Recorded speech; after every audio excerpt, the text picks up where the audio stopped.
5 ওয়াক্ত নামাজ জামাতের সাথে পড়তে হবে ফজর সহ। এটা কমপ্লেন আমি খোঁজ রাখবো। কোন পাশের মসজিদকে ইমাম সাহেবকে ইমামকে এখানকার ইমাম আছে ওই মসজিদের বিল্লাল। ফজর থেকে শুরু করে এশা 5 ওয়াক্ত নামাজ জামাতের সাথে আদায় করবে টানা 3 মাস। কয় মাস?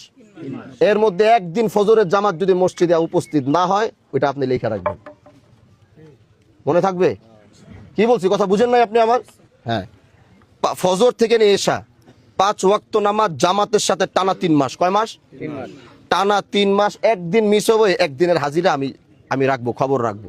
ওই একদিনের শাস্তি হবে। টানা 3 মাস মনে থাকবে ইনশাল্লাহ। ভুল হবে জামাতের সাথে। কি বলছি? ইমাম সাহেব যখন আল্লাহু আকবার তখন গিয়ে ধরতে হবে এবং টানা 3 মাস পড়তে হবে। তারপরে কি করতে হবে এটা আমি দেখবো। শাস্তি আর অনেক বড়ই তো। ভাগ্যে শুক্রিয়া আদায় করেন 25,000 কইছি, 50,000 কই নেই। আশেপাশ থেকে আওয়াজ আইছে, আশেপাশ থেকে আওয়াজ আছে 50,000।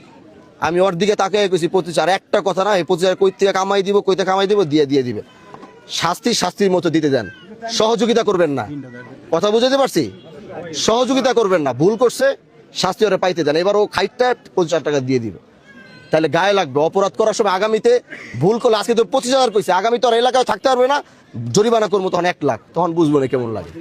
আর তোমরা, ওরা এই এলাকায়, এই পরিবার, ওরা এখানে থাকবে। আজকের পরে কেউ কোনো ধরনের ওদেরকে জ্বালাইতে পারবে না, কেউ ওদেরকে উস্কাইতে পারবে না, কোনো খারাপ কথা বলতে পারবে না, কোনো ধরনের উল্টাপাল্টা ওদেরকে ইশারা ইঙ্গিত দেওয়া যাবে না। ওরা আগে যেভাবে ছিল এরা পরিবার যেন এইভাবে থাকতে পারে। ঠিক আছে ইনশাআল্লাহ।